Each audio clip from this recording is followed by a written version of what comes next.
नमस्कार साथियों। आज के इस वीडियो में मैं बताने वाला हूं कि राजस्थान के अंदर जितने भी लोक वाद्य यंत्र बजाए जाते हैं वे लोक वाद्य यंत्र कौन कौन सी श्रेणी के होते हैं। लोक वाद्य का पूरा शीर्षक हम 3 भागों के अंदर करेंगे। कोशिश करेंगे 3 नहीं तो 4 भागों में लोक वाद्य का ये शीर्षक हम कंप्लीट करने का प्रयास करेंगे। और लोक वाद्य के शीर्षक में पहले भाग में एक बहुत छोटा सा वीडियो केवल आपको ये जानकारी देने के लिए बना रहा हूँ कि लोक वाद्य सामान्यतः कौन सी श्रेणी के होते हैं और उनका क्लासिफिकेशन जो है वो किस तरीके से किया जाता है। मैं राजस्थान के लोक वाद्य की बात अगर करता हूँ तो सबसे पहले राजस्थान के लोक वाद्य आपको जानकारी हो, राजस्थान के अंदर जितने लोक वाद्य, राजस्थान के बाहर की भी बात करें तो लोक वाद्य आमतौर पर कितनी श्रेणी के होते हैं? 4 श्रेणी के होते हैं। कितनी श्रेणी के होते हैं विद्यार्थियों? 4 श्रेणी के लोक वाद्य आमतौर पर हमें दिखाई देते हैं। कौन सी 4 श्रेणी के वाद्य है आपको जानकारी हो? जैसे हम लोग राजस्थान के अंदर लोक वाद्य की 4 कैटेगरी की चर्चा यहाँ पर करें तो सबसे पहली कैटेगरी के अंदर आते हैं तत्वाद्य। तत्वाद्य कह दीजिए या तंतु वाद्य कह दीजिए। लोक वाद्य की पहली श्रेणी के अंदर मैं बात कर रहा हूँ तत्वाद्य या तंतु वाद्य। पहले भाग में मैं केवल आपको श्रेणियां बताऊंगा और बाकी जो 2 या 3 भाग आएंगे उसमें इनका डिस्क्रिप्शन करेंगे। 2 भागों का डिस्क्रिप्शन एक वीडियो में करेंगे, 2 भागों का डिस्क्रिप्शन एक और वीडियो में करेंगे, यानी टोटल 3 भाग या 4 भाग के अंदर हम लोकवाद्य के शीर्षक को कंप्लीट करने का प्रयास करेंगे। तत्वाद्य या तंतु वाद्य की बात करें, दूसरी श्रेणी आपको जानकारी हो सुशिर वाद्य। वाद्य यंत्र की दूसरी श्रेणी कौन सी है? सुशिर वाद्य। सुशिर वाद्य या जिसको हम कहते हैं फूंक वाद्य। फूंक वाद्य जो आवाज से या फूंक से बजने वाले वाद्य है। तीसरी जो श्रेणी आती है जिसको हम कहते हैं अवनद्ध वाद्य या जिसको कहते हैं ताल वाद्य। अवनद्ध वाद्य या ताल वाद्य। और चौथी श्रेणी के अंदर घन वाद्य या जिसको हम कहते हैं धातु वाद्य। आपको जानकारी हो, घन वाद्य कह सकते हैं या धातु वाद्य कह सकते हैं, जो धातु से बनाए गए वाद्य यंत्र हो। अब सबसे पहली चीज तो अपने को ये पता चला कि वाद्य यंत्र की कौन सी कैटेगरी है? 4।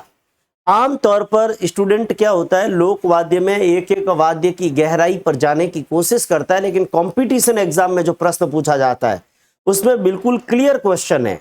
आपको 80% क्वेश्चन वाद्य यंत्र और वाद्य यंत्र की श्रेणी से ही पूछा जाएगा। हालांकि मैं जो अगले 2 भाग बताने वाला हूं आपको, उसमें तत्वाद्य, सुशिर वाद्य, अवनद्ध वाद्य और घन वाद्य के जो मुख्य प्रकार या जो वाद्य की श्रेणी में जो उदाहरण है उनके बारे में थोड़ा बहुत बता के, ताकि आपको किसी प्रकार का कंफ्यूजन इन श्रेणियों पर नहीं रहे। बाकी अगर मैं कहूं तो केवल अगर आपने ये 4 श्रेणियां समझ ली और 4 श्रेणियों के एग्जाम्पल याद कर लिए तो 90% क्वेश्चन लोक वाद्य का कभी गलत नहीं होता। अब अक्सर क्या होता है, स्टूडेंट ये याद करता है कि नगाड़ा कैसे बनता है, उसमें कैसे, क्योंकि बजाना हमें नहीं है, हमें कोई संगीतकार थोड़ी बनना है।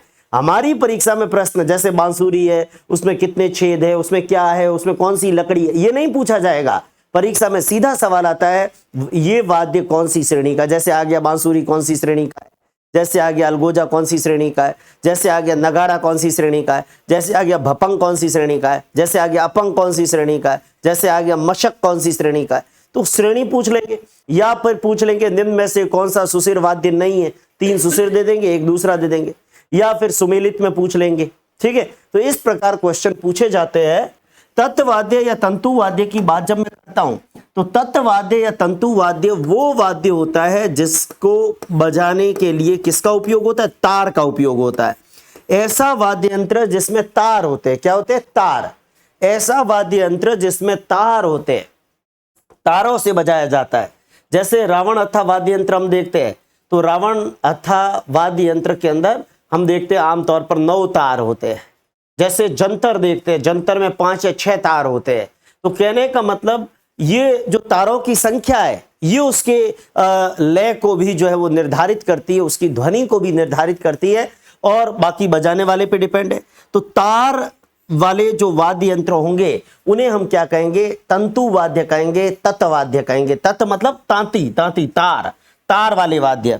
जैसे उदाहरण के तौर पर इसके अंदर देखो, अभी तो मैं आपको 2-2, 3-3, 4-4 एग्जांपल ही दूंगा, बाद में जब अपन तत्वाद्य पढ़ेंगे तो उसमें सारे एग्जांपल उसमें याद करने का प्रयास करेंगे। जैसे रावण अत्था है तो 9 तार होते हैं रावण अत्था में, रावण अत्था के अंदर 9 तार होते हैं। कैसा होता है रावण अत्था, ये मैं तत्वाद्य में आपको बताने वाला हूं। रावण अत्था के बाद में आपको जानकारी हो, इसी तरीके से जंतर वाद्य है। अब जंतर होता है ना, उस जंतर के अंदर भी क्या होता है, तार होता है। जंतर वाद्य के अंदर भी क्या होते हैं, तार होते हैं। तो कहने का मतलब जंतर वाद्य के अंदर तार है, रावण अत्था में तार है, इकतारा में तार है। इसी तरीके से आपको जानकारी हो, भपंग है, कामायचा है, इन सब के अंदर क्या होते हैं, तार होते हैं। भपंग, कामायचा, रवाज, ये सब कैसे है, ये तारों वाले वाद्य है। भपंग है, कामायचा है, रवाज है, सारंगी है, ये सभी वाद्य यंत्र, इनमें सब में बजने का जो मेन कारण होता है वो क्या होता है, वो कारण, मेन कारण आपको जानकारी हो, तार होता है। तो रावण अत्था, जंतर, सारंगी, भपंग, कामायचा, रवाज, ये सभी कैसे वाद्य यंत्र है, ये सभी तत्वाद्य है, तंतु वाद्य है। और ये सभी किससे बने हुए, तारों से बने हुए। मतलब इनमें बजाने के लिए क्या, तारों का उपयोग करते हैं। इसलिए अपने को बहुत ज्यादा गहराई में नहीं जाना है, मैं कंपटीशन एग्जाम के पॉइंट ऑफ व्यू से ही बता रहा हूं। तत्वाद्य मतलब तार से बने हुए वाद्य।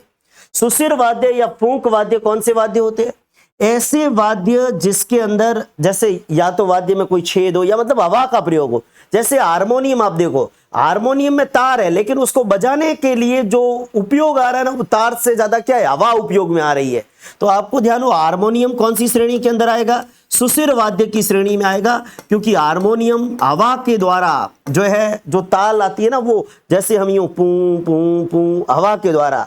इसी तरीके से आपको जानकारी हो, बांसुरी, बांसुरी भी हवा या फूंक से। सहनाई, सहनाई भी हवा या फूंक से। तो कहने का मतलब ऐसे वाद्य यंत्र जिसके अंदर हवा या फूंक का प्रयोग होता है, उसे हम क्या कहते हैं, उसे हम सुशिर वाद्य कहते हैं। जैसे उदाहरण के तौर पर मैंने हारमोनियम बताया, मैंने बांसुरी बताया, मैंने सहनाई बताई, आपको ध्यान हो। इसी तरीके से पुंगी, पुंगी ले लीजिए। इसी तरीके से आपको जानकारी हो, नफीरी ले लीजिए, पुंगी है, नफीरी है, अलगोजा है, मोरचंग है। देखो अलगोजा राजस्थान का राजवाद्य है, अलगोजा है, मोरचंग है, नफीरी है। ये सभी वाद्य कैसे हैं, ये सभी ऐसे वाद्य है जो फूंक से बजते हैं, जो हवा से बजते हैं। आपको जानकारी हो, अलगोजा, मोरचंग, नफीरी, पुंगी, ये सारे वाद्य फूंक से या हवा से बजते हैं। इन वाद्यों को अपन कौन सी श्रेणी में रखेंगे, इन वाद्यों को अपन सुशिर वाद्य की श्रेणी के अंदर रखेंगे, सुशिर वाद्य की श्रेणी में। तीसरे नंबर पे आता है अवनद्ध वाद्य, या जिसको हम क्या कह रहे हैं, जिसको हम कह रहे हैं ताल वाद्य। ऐसा वाद्य जिस पर बकरे या भेड़ की खाल हो, मतलब बकरे की खाल या भेड़ की खाल, कोई पशु की खाल हो। तो आपको जानकारी हो, ऐसा कोई वाद्य यंत्र है ना जिस पर बकरी की खाल है, भेड़ की खाल है, तो ऐसे वाद्य जिसके ऊपर डंडी से या ताली से वो वाद्य बजाते हैं, जैसे ढोल है, नगाड़ा है, डमरू है, ये वाद्य। आपको जानकारी हो, इस प्रकार के वाद्य जब हम देखते हैं, जैसे उदाहरण के तौर पर ढोल ले लीजिए, डमरू ले लीजिए, डफ ले लीजिए, चंग ले लीजिए, जैसे नगाड़ा ले लीजिए, आपको ध्यान हो, नौबत ले लीजिए, ढोलकी ले लीजिए। ये सारे वाद्ययंत्र, ये सारे वाद्ययंत्र वो वाद्ययंत्र है जो अवनद या ताल श्रेणी के वाद्य है, जिस पर बकरे की खाल या भेड़ की क्या होती है, खाल होती है, जिसपे ताली से या डंडी से बजा के। और अभी मैं हालांकि एक एक डिस्क्रिप्शन थोड़ा थोड़ा हर एक के ऊपर अपन बात करेंगे। घन वाद्य या धातु वाद्य क्या होता है, घन वाद्य या धातु वाद्य वो होता है जिस पर सीधा धातु, मतलब जैसे पीतल का, सोने का, चांदी का, कोई भी, ज्यादातर पीतल का या लोहे का, तो आमतौर पर सीधा जिस पे धातु होता है। जैसे आप देखिए मंदिर में बजाने वाली घंटी, अब घंटी सीधी पीतल की है या लोहे की है, तो घंटी तो सीधा धातु है। तो ऐसी स्थिति के अंदर घंटी, घंटी भी एक प्रकार का क्या है, वाद्य यंत्र है। तो घंटी है, घंटा है, आपको ध्यान हो। इसी तरीके से खड़ताल है, मंजीरे है, खड़ताल है, मंजीरे है। ये सभी वाद्य यंत्र वो वाद्य यंत्र होते हैं जिसके अंदर मैं ये कहूंगा कि धातु का प्रयोग जो है वो किया जाता है। जैसे झांझ है, ये वाद्य यंत्र वो वाद्य यंत्र है जिसके अंदर सीधा किसका प्रयोग होता है, धातु का प्रयोग होता है। तो कुल मिला के अपने को दिमाग में रखना है, वाद्य यंत्र कितने प्रकार के हैं, 4 प्रकार के। तत्वाद्य या तंतु वाद्य में क्या होते हैं, तार होते हैं। इसमें रावणत्था, जंतर, सारंगी, भपंग, कामाचा, रवाज जो तारों से बजाए जाते हैं, ठीक है ना। तारों की संख्या हर एक में क्या होगी, अलग अलग होगी। मैं आपको अगला जो भाग आएगा उसमें तत्व और सुसिर का जिक्र अपन करेंगे। बहुत ज्यादा अपने को नहीं, हर एक के अंदर 5-5, 7-7 जो इंपॉर्टेंट है उसका वर्णन और बाकी वालों के नाम, ये ध्यान रखना है, बस और कुछ नहीं, ठीक है। कुछ एक्स्ट्रा क्वेश्चन बनते वो जरूर ध्यान रखना है, क्योंकि लोक वाद्य से बड़ा सीधा और सपाट क्वेश्चन वाद्य यंत्र की श्रेणी देकर उस वाद्य का उदाहरण पूछा जाता है। सुसिर वाद्य या फूंक वाद्य जो किससे बजता है, हवा या फूंक से बजता है। हारमोनियम, बांसुरी, सैनाई, अलगोजा, मोरचंग, नफीरी, पुंगी जो हवा से फूंक से बजते हैं वो सुसिर वाद्य है।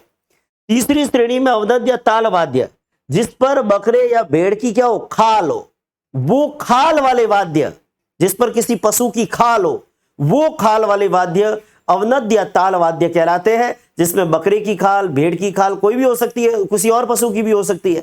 ढोल, डमरू, डफ, चंग, नगाड़ा, नौबत, ढोलकी, ये ढोल या ढोल के दिखते जितने वाद्य है, म्यूजिकल इंस्ट्रूमेंट है, वो सब इस श्रेणी में आएंगे। और घन या धातु वाद्य में वो आएंगे जो धातु से बने हुए हैं, जैसे घंटी है, बड़ा है तो घंटा है, खड़ताल है, मंजीरे है, झांझ है, ये सारे वाद्य यंत्र इस श्रेणी में आएंगे। तो पहला काम मैं अगले भाग में तत्वाद्य, फिर सुसिर वाद्य, फिर अवनद वाद्य और फिर घन वाद्य, इसके प्रमुख एग्जाम्पल को डिस्क्रिप्शन के साथ और बाकी आपको एग्जाम्पल दे दूंगा। तो आपको पहले भाग के अंदर पहले अपने दिमाग में ये चारों श्रेणियां बिल्कुल क्लियर कर लो, ताकि हम आगे बढ़े तो आपको किसी प्रकार की कोई दिक्कत नहीं हो। आने वाले 2 या 3 भाग में लोक वाद्य का शीर्षक हमारा कंप्लीट हो जाएगा। धन्यवाद, जय हिंद, वंदे मातरम।